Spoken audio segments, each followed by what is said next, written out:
कहानी की शुरुआत में हमने देखा कि यूएसए का एक फाइटर जेट जब अफगानिस्तान में उड़ रहा था तो अचानक ही कुछ दुश्मनों ने उन पर एक मिसाइल दाग दी। टेरी जो कि प्लेन उड़ा रहा था उसने तुरंत फाइटर जेट का डिफेंस सिस्टम एक्टिवेट किया, लेकिन बदकिस्मती से मिसाइल फिर भी उनके जेट पर आ लगी। प्लेन पूरी तरह कंट्रोल से बाहर हो चुका था और अब जिंदा रहने का सिर्फ एक ही तरीका है, प्लेन से नीचे कूद जाना। दोनों बिना समय गवाए अपने फाइटर जेट से कूद गए। कुछ मिनटों बाद केट और टेरी को होश आया तो वो अफगानिस्तान के रेगिस्तान के बीचों बीच थे, लेकिन इससे पहले टेरी घायल केट की मदद कर पाता अफगानी फाइटर्स ने उन्हें घेर लिया और टेरी पर धुआंधार फायरिंग कर दी, जिससे वो बुरी तरह जख्मी हो गया। फिर जैसे ही एक अफगानी फाइटर टेरी के पास आया तभी अचानक से केट ने उस पर हमला बोल दिया। उसने अपनी बंदूक से उस आदमी को वहीं ढेर कर दिया। इसके बाद केट ने दूसरे दुश्मनों पर भी ताबड़तोड़ फायरिंग की और अपनी बहादुरी से उन्हें निहत्था कर दिया। लेकिन मुश्किलें यहीं खत्म नहीं हुई।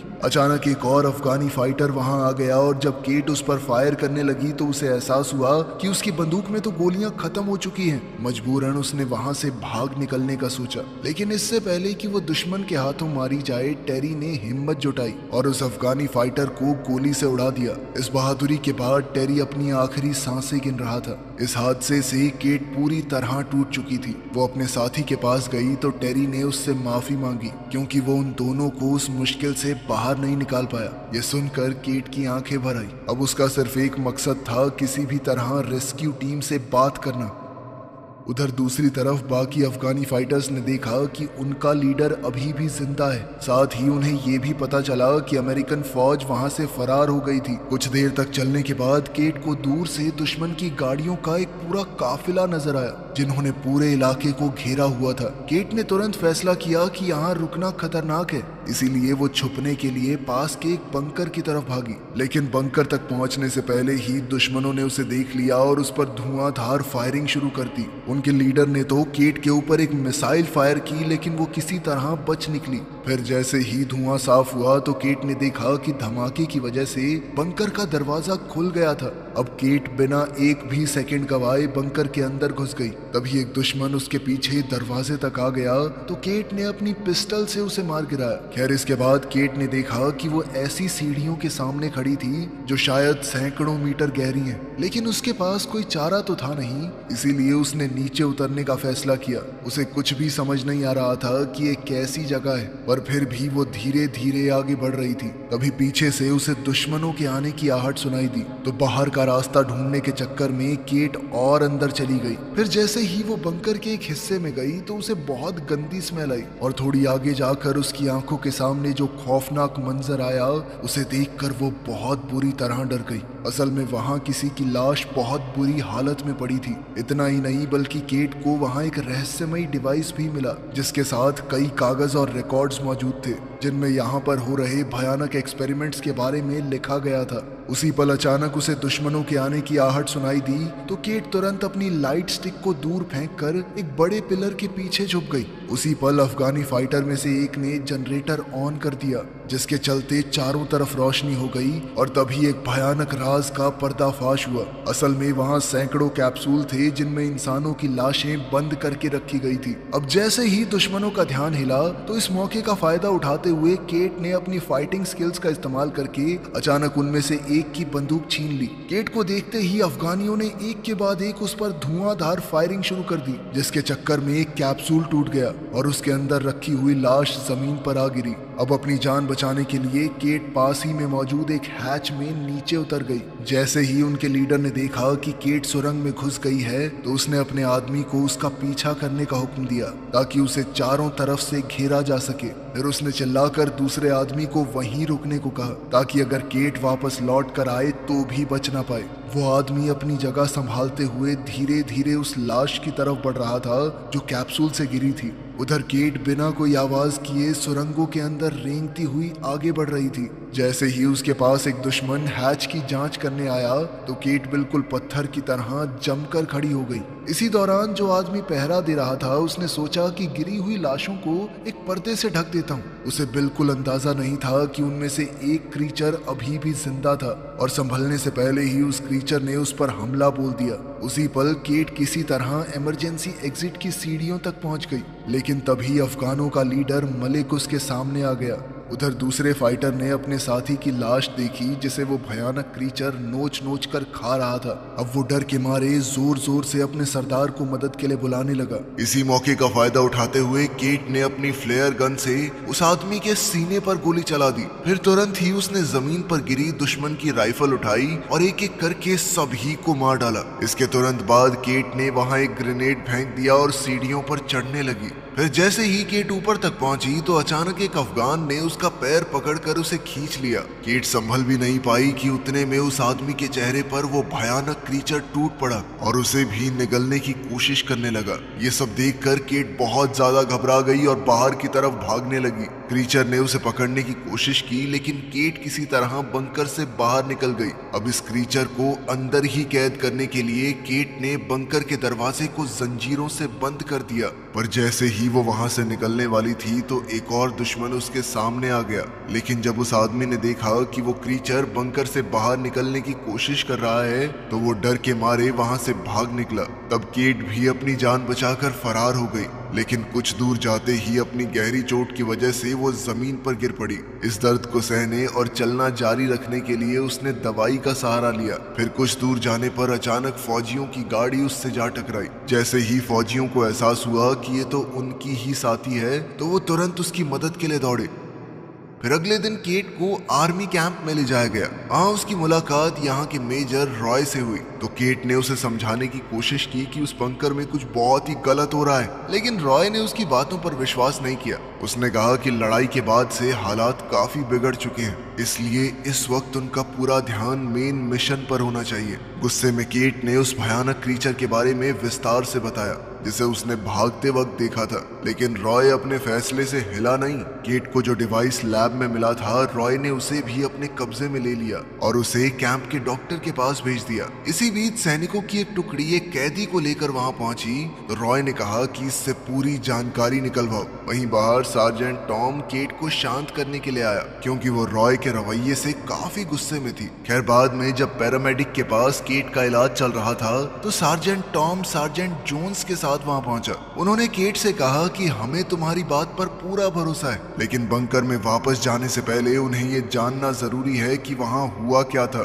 ये सुनते ही केट ने एक रशियन लाइन लिखी जो उस बंकर के दरवाजों पर लिखी हुई थी। उसकी याददाश्त बहुत तेज है तो उसे सब कुछ अच्छे से याद था, लेकिन केट ये नहीं जानती थी कि आखिर इसका मतलब क्या है। तभी अफगानी कैदी ने बीच में कहा कि ये एक चेतावनी है, इसका मतलब है कि इसे खोलना मना है। इसके साथ ही उस आदमी ने दावा किया कि केट ने उस बंकर के बारे में जो कुछ भी बताया सच उससे कहीं ज्यादा भयानक था, इतना कि वो लोग सोच भी नहीं सकते। इस बात पर टॉम थोड़ा उलझन में पड़ गया। उसने कहा कि अगर उस पर रशियन भाषा में लिखा गया है तो लगभग 30 साल पहले उसे बंद कर दिया गया होगा, क्योंकि 30 साल से यहाँ पर रशिया से कोई नहीं आया। तभी डॉक्टर ने उसकी बात को काटते हुए कहा कि कोई भी इंसान इतने सालों तक बंद रहकर जिंदा नहीं रह सकता। इस पर उस कैदी ने एक और खौफनाक बात कही। उसने बताया कि उस बंकर के अंदर जो जीव जिंदा है वो इंसान है ही नहीं। इस बात ने पूरे ग्रुप को गहरी चिंता में डाल दिया।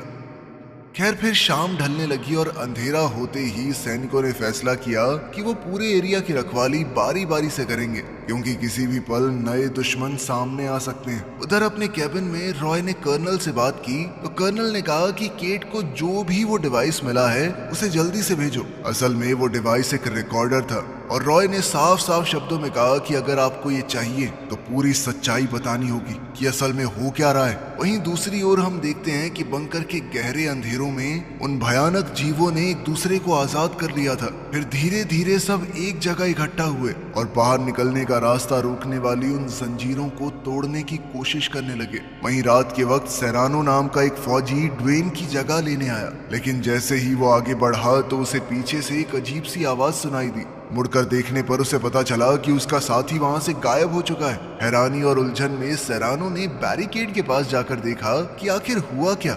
उसी वक्त डेव को कैंप के अंदर फैलती हुई एक बेहद गंदी बदबू महसूस हुई और शक होने पर वो आसपास देखने निकल गया। तभी उसे दूर से वो भयानक क्रीचर सीधा बेस की तरफ दौड़ते हुए नजर आए तो डेव ने पूरी ताकत से चीख कर सबको बताना चाहा। अलार्म सुनते ही पूरी टुकड़ी ने अपना सामान उठा लिया और तुरंत लड़ाई के लिए तैयार हो गए। पल भर में ही सभी सैनिकों ने बैरिकेड पर अपनी जगह ले ली। और जो कुछ भी हिलता डुलता दिखाई दिया उस पर गोलीबारी शुरू हो गई। अब रॉय को पूरी तरह समझ आ गया कि केट सच बोल रही थी। उसने सार्जेंट टॉम को ऑर्डर दिया कि टुकड़ी की अगुवाई करो और सभी खतरनाक हथियारों का पूरी तरह इस्तेमाल करना। इसके बाद सैनिक हमला करके उन क्रीचर्स को खत्म करने की कोशिश करने लगे, लेकिन अचानक ड्वेन पर एक क्रीचर पीछे से टूट पड़ा और सिर्फ एक ही वार में उसका सर धड़ से अलग कर दिया। यह नजारा देखकर उन सबके हाथ पैर फूल गए थे। सिएना ने घबराकर उस क्रीचर पर गोलियां चला दी और उसे दीवार से नीचे गिरा दिया। तुरंत ही पैरामेडिक दौड़कर ड्वेन की मदद करने पहुंचा,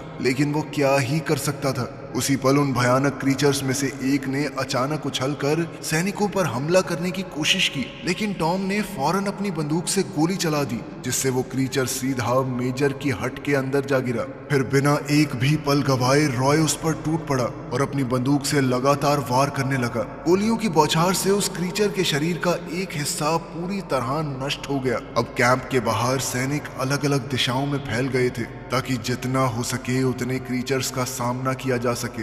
इसी बीच जैसे ही टॉम ने अपनी फ्लेयर जलाई तो उसे दूर से और भी ज्यादा क्रीचर्स आते हुए नजर आए। ये देखकर उसने जोर से पूरी टुकड़ी को तुरंत पीछे हटने को कहा, लेकिन पीछे हटने से पहले ही बदकिस्मती से 2 सैनिक उन क्रीचर्स का शिकार हो गए। साथ ही एक तीसरा फौजी जो वॉशरूम में छुपने की कोशिश कर रहा था वो भी पकड़ा गया। उधर जैसे ही केट को एक क्रीचर के पास आने की आवाज आई तो उसने जल्दी से हथियारों की संदूक खोलने की कोशिश की, लेकिन वो संदूक नहीं खुली और कैबिन के अंदर घुसते ही उस क्रीचर ने केट पर जोरदार हमला बोल दिया। इसके बाद उस भयानक क्रीचर ने अपनी लंबी जुबान से उसे जकड़ने की कोशिश की। अफगानी कैदी ने जैसे तैसे खुद को आजाद किया और जल्दी से वो हथियारों वाली क्रेट खोल दी। फिर उसने जल्द ही एक मशेटी उठाई और पूरी ताकत से क्रीचर पर जोरदार वार किए, जिसके बाद वो क्रीचर जमीन पर गिर पड़ा और केट तब भी गुस्से से लगातार उस पर वार करती रही। वहीं बाहर कैंप में पूरी तरह अफरा तफरी मची हुई थी। एक फौजी अपनी मशीन गन से लगातार उन क्रीचर्स पर हमला कर रहा था, लेकिन मौका मिलने पर एक क्रीचर ने उसे भी मार डाला। इसके बाद वो भारी बंदूक फायर करते हुए अपने आप घूमने लगी और गोलियां सीधा फ्यूल कैंस पर जा लगी। अगले ही पल पूरे कैंप में एक भयानक विस्फोट हुआ और इस धमाके के बाद सैनिकों ने देखा कि एक क्रीचर बिल्कुल उनके सामने खड़ा था। तब उन सब ने मिलकर आखिरकार उसे मार डाला। उसी पल मेजर ने देखा कि उसकी बंदूक की गोलियां खत्म हो गई थी। वो कुछ कर पाता उससे पहले ही एक क्रीचर ने उस पर जबरदस्त हमला कर दिया। तब केट और अफगान कैदी के साथ बाकी सैनिक तेजी से बैरिकेड की तरफ भागे। साथ ही जोन्स ने तुरंत कैदी को अपनी गिरफ्त में ले लिया। अचानक छाई खामोशी को महसूस करते ही टॉम समझ गया कि अब यहाँ रुकना खतरनाक है। उसने सियाना को तुरंत हथियारों के बेस की तरफ दौड़ने का हुक्म दिया, जबकि वो खुद पैरामेडिक के साथ मेजर को ढूंढने निकल पड़ा। कैबिन में पहुंचते ही सैनिक ने उस क्रीचर पर एक स्टन ग्रेनेड फेंका और इसी मौके का फायदा उठाते हुए रॉय ने अपना बेसबॉल बैट उठाया और एक जोरदार वार के साथ क्रीचर को गिरा दिया। इसके बाद सबने मिलकर अपने सीनियर ऑफिसर को बचाया और उसे आर्मरी में ले गए, जहां डेव और बाकी सैनिक के कंटेनर को खोलने की कोशिश कर रहे थे। इसी बीच सैनिक बड़ी टुकड़ी के पास लौटे, लेकिन अचानक एक क्रीचर ने उन पर हमला कर दिया। अब केट ने कंटेनर से एक कुल्हाड़ी उठाई और सीधा क्रीचर की पीठ पर चढ़ गई। केट ने उस क्रीचर को काफी हद तक घायल कर दिया, जिसके बाद टॉम ने आगे बढ़कर उसे पूरी तरह खत्म कर दिया। फिर रास्ता साफ होते ही पूरा ग्रुप दौड़कर कंटेनर के अंदर घुस गया। दरवाजा बंद करने के बाद उन्होंने थोड़ी देर के लिए आराम किया और फिर आगे क्या करना है ये सोचने लगे। सुबह होते ही जब सैनिकों ने कंटेनर का दरवाजा खोलकर कैंप का जायजा लिया तो अपनी आंखों के सामने का मंजर देखकर वो दंग रह गए। असल में वहां ना तो कोई क्रीचर था और ना ही मरे हुए सैनिकों की लाशें। थोड़ी देर ढूंढने के बाद उन्हें आखिरकार एक क्रीचर की लाश मिली तो सब मिलकर उसे ध्यान से देखने लगे ताकि ये समझ सकें कि आखिर इस भयानक क्रीचर का राज क्या है।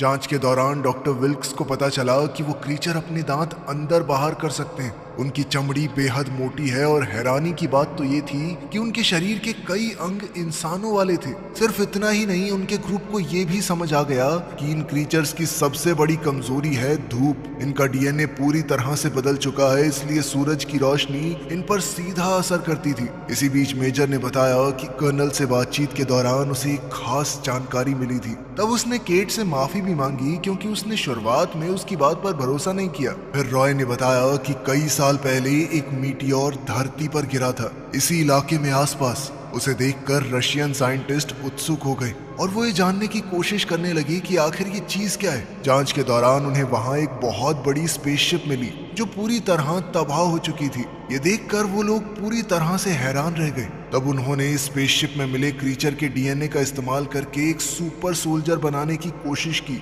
ये सुनते ही केट चिंता में आ गई। उसने बताया कि उसने अंडरग्राउंड बंकर के अंदर कैप्सूल्स में तैयार होती हुई एक पूरी सेना देखी थी जो किसी भी पल जाग सकती है, इसीलिए उन्हें तुरंत वहां से निकलना होगा। लेकिन अब उनके सामने मुश्किल ये थी कि रेगिस्तान से निकलने के लिए उनके पास फ्यूल नहीं है। हालात को समझते हुए उन सबको ये एहसास हो गया कि अब उन्हें यहीं रुककर इन क्रीचर्स का सामना करना होगा। रॉय ने सबके सामने वादा किया कि वो आखिरी सांस तक अपने साथियों के साथ लड़ता रहेगा।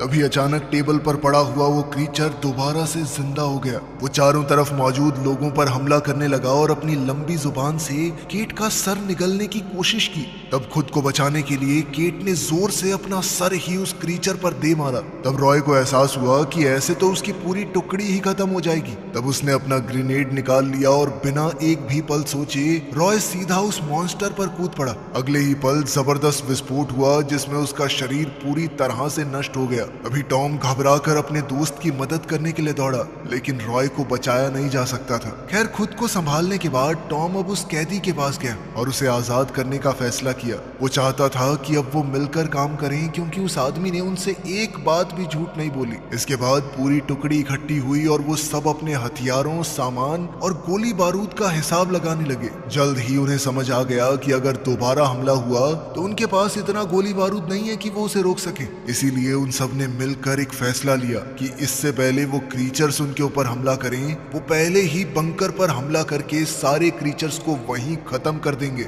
इस आखिरी मिशन के लिए जल्दी ही सैनिकों ने पूरी तैयारी कर ली। टॉम ने सबसे कहा कि हमारा काम सिर्फ इतना सा है कि हमें बंकर के बाहर बम लगाकर विस्फोट होने से पहले वहां से निकलना है।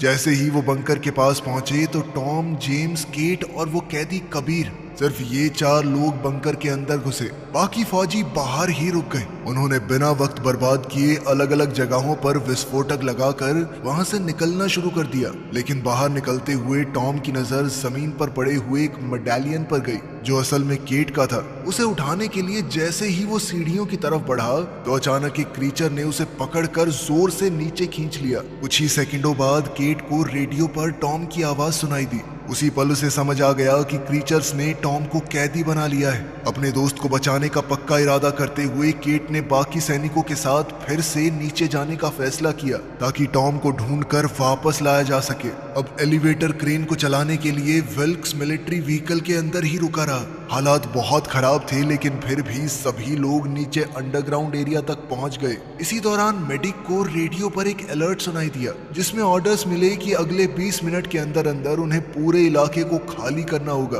तब घबराकर विल्क्स ने तुरंत सबको बताया कि हमें जल्दी निकलना है, जल्दी करो। इसके बाद पूरी टुकड़ी टॉम की तलाश में निकल पड़ी, जबकि डेव एलिवेटर की सुरक्षा के लिए अपनी जगह पर ही बना हुआ था। उधर टॉम ने किसी तरह अपनी जेब में मौजूद चाकू का इस्तेमाल करके उस क्रीचर को खत्म कर दिया जिसने उसे बंदी बनाकर रखा हुआ था। आजाद होते ही वो अपने साथियों को ढूंढने निकल पड़ा। जैसे ही बाकी सब बंकर की लैब में पहुंचे तो वहां का मंजर देखकर सभी सन्न रह गए। चारों तरफ उन लोगों की लाशें बिखरी हुई थी जिन्हें क्रीचर्स ने मार डाला था। और जैसे जैसे वो सेंट्रल कैप्सूल के करीब पहुंचे तो उनके सामने एक और भी ज्यादा भयानक नजारा था। उस कैप्सूल के अंदर एक बहुत बड़ा मॉन्स्टर तैयार हो रहा था। इसी बीच टॉम पर पीछे से एक क्रीचर ने अचानक हमला कर दिया, लेकिन जैसे ही उसे केट की आवाज सुनाई दी तो वो तुरंत लैब की तरफ भागा जहां उसके साथियों ने अपने हथियारों से उस क्रीचर को खत्म कर दिया। उसी वक्त विल्क्स ने देखा कि कई अफगानों ने उस बंकर को घेर लिया है। वो तुरंत व्हीकल के ऊपर लगे हुए हथियार तक चढ़ गया और बिना रुके उन पर फायरिंग शुरू कर दी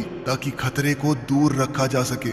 उधर एलिवेटर के पास डेव कई सारे क्रीचर्स से घिर चुका था। उन पर गोलीबारी करते हुए उसने इमरजेंसी अलार्म भी एक्टिवेट कर दिए। अब तक केट को एहसास हो चुका था कि मॉन्स्टर्स ने उन्हें फंसाने के लिए जाल बिछाया है। उसने तुरंत ग्रुप से कहा कि हमें जल्दी से यहाँ से निकलना होगा और फिर उन्होंने पीछे हटकर दरवाजा बंद कर दिया। लेकिन जोन्स को यह बात समझ आ चुकी थी कि क्रीचर्स क्रैंक को घुमाकर दरवाजा खोल सकते हैं, इसीलिए उसने पूरी ताकत से क्रैंक को पकड़ लिया और अपने साथियों से कहा कि वो सभी वहां से निकल जाएं, जबकि वो खुद दुश्मनों को रोकने के लिए पीछे रह गया। उधर बाहर विल्क्स की बंदूक की गोलियां खत्म हो गई थी। उसने जल्दी जल्दी रीलोड करने की कोशिश की, लेकिन उसे बिल्कुल अंदाजा नहीं था कि एक अफगानी बिल्कुल उसके नीचे मौजूद था। इसी बीच बंकर से निकलते हुए सियाना के कानों में पीछे से एक भयानक गरज सुनाई दी। वो खुद वहीं रुक गई ताकि उसके बाकी साथी सुरक्षित तरीके से एग्जिट तक पहुंच सकें। थोड़ी ही देर में पूरी टुकड़ी एलिवेटर तक पहुंच चुकी थी, लेकिन जैसे ही टॉम को एहसास हुआ कि सियाना उनके साथ नहीं है तो उसने तुरंत उसे बचाने का फैसला किया। उसने बाकी सबको ऑर्डर्स दिए कि अगर मैं 5 मिनट के अंदर अंदर बाहर नहीं आया तो सारे बॉम्ब्स एक्टिवेट करके वहां से निकल जाना। उधर सियाना पर एक क्रीचर ने अचानक हमला कर दिया। वो आसपास पड़े सामान का इस्तेमाल करके अपने दुश्मन का सामना कर रही थी। गुस्से में वो लगातार वार करती रही और आखिरकार उसने क्रीचर को खत्म कर दिया। लेकिन तभी पीछे से एक और क्रीचर आया और उसके चेहरे के एक हिस्से को बुरी तरह नोच लिया। ये वार इतना भयानक था कि सियाना की मौके पर ही मौत हो गई। ये देखकर टॉम गुस्से से भर गया। उसने एक चाकू उठाया और डस्टबिन के ढक्कन को ढाल बनाकर क्रीचर से लड़ने लगा। वहीं जोन्स अब इस सब से बहुत थक चुका था। उसने दरवाजे से हटकर अपना डेटोनेटर निकाला और अपने दोस्तों को बचाने के लिए खुद शहीद हो गया। इस जबरदस्त विस्फोट में उसके आसपास मौजूद सारे म्यूटेंट खत्म हो गए। धमाके की आवाज सुनते ही टॉम समझ चुका था कि अब वहां रुकना मौत को दावत देने के बराबर है। उसने तुरंत वहां से भागने का फैसला किया। वहीं बाहर एक अफगानी ने पैरामेडिक पर हमला बोल दिया। वो अपने चाकू से विल्क्स को मारने ही वाला था, लेकिन उसने जैसे तैसे अपनी जान बचाई। फिर हर एक दुश्मन से बहादुरी से लड़ते हुए उसने क्रेन एक्टिवेट की ताकि वो पूरे ग्रुप को ऊपर खींच सके। लेकिन दिक्कत ये थी कि ब्लास्ट के चलते मैकेनिज्म का एक हिस्सा डैमेज हो गया था, जिस वजह से गाड़ी आगे की तरफ चलने लगी। विल्क्स ने घबराकर गाड़ी को रोकने की पूरी कोशिश की। वहीं एलिवेटर के अंदर केट, कबीर और डेव एक साथ मिलकर दर्जनों क्रीचर्स का सामना कर रहे थे। अचानक एक क्रीचर ने अपनी बाजू से डेव के सर पर वार किया और वो वहीं पर ढेर हो गया। जैसे ही पैरामेडिक को समझ आया कि क्रेन को अब रोका नहीं जा सकता तो उसने गाड़ी की दूसरी तरफ कूदने का फैसला किया। इसी बीच उनकी लड़ाई के दौरान कबीर को सीढ़ियों के ऊपर मिलिट्री व्हीकल दिखाई दिया, लेकिन तभी एक क्रीचर ने उसे पकड़ लिया और कबीर समझ चुका था कि अब उसका बचना मुश्किल है। उसने जोर से चिल्लाकर केट को प्लेटफॉर्म से कूदने को कहा। उसकी वजह से बिल्कुल ऐन मौके पर केट की जान बच गई, जबकि एक जबरदस्त धमाके में कबीर और बाकी सभी क्रीचर्स खत्म हो गए। कुछ सेकंडों बाद केट की मुलाकात टॉम से हुई। दूसरी तरफ विल्क्स पर अभी भी कुछ दुश्मन जानलेवा हमला करने वाले थे, लेकिन आखिरी पल पर उनकी टीम वहां आ पहुंची और अपने हथियारों से सबको खत्म कर दिया। थोड़ी देर बाद उनके ग्रुप ने देखा कि मिलिट्री प्लेन एक न्यूक्लियर मिसाइल फायर कर रहा है। तब वो लोग तुरंत एक गाड़ी में बैठकर वहां से भागने की कोशिश करने लगे। आखिरकार एक बड़ा बम जमीन पर आ गिरा और रेगिस्तान के कई किलोमीटर के इलाके में सब कुछ तबाह हो गया। इस धमाके में मुश्किल से सिर्फ 3 लोग अपनी जान बचा पाए थे। वो ये समझ चुके थे कि यह हमला इस बात को यहीं दबा देने के लिए किया गया था और उन्होंने भी बिना पीछे देखे हमेशा के लिए उस जगह को छोड़ दिया। वीडियो पसंद आई तो लाइक कर देना, चैनल को सब्सक्राइब कर लेना। मिलते हैं अगली वीडियो में।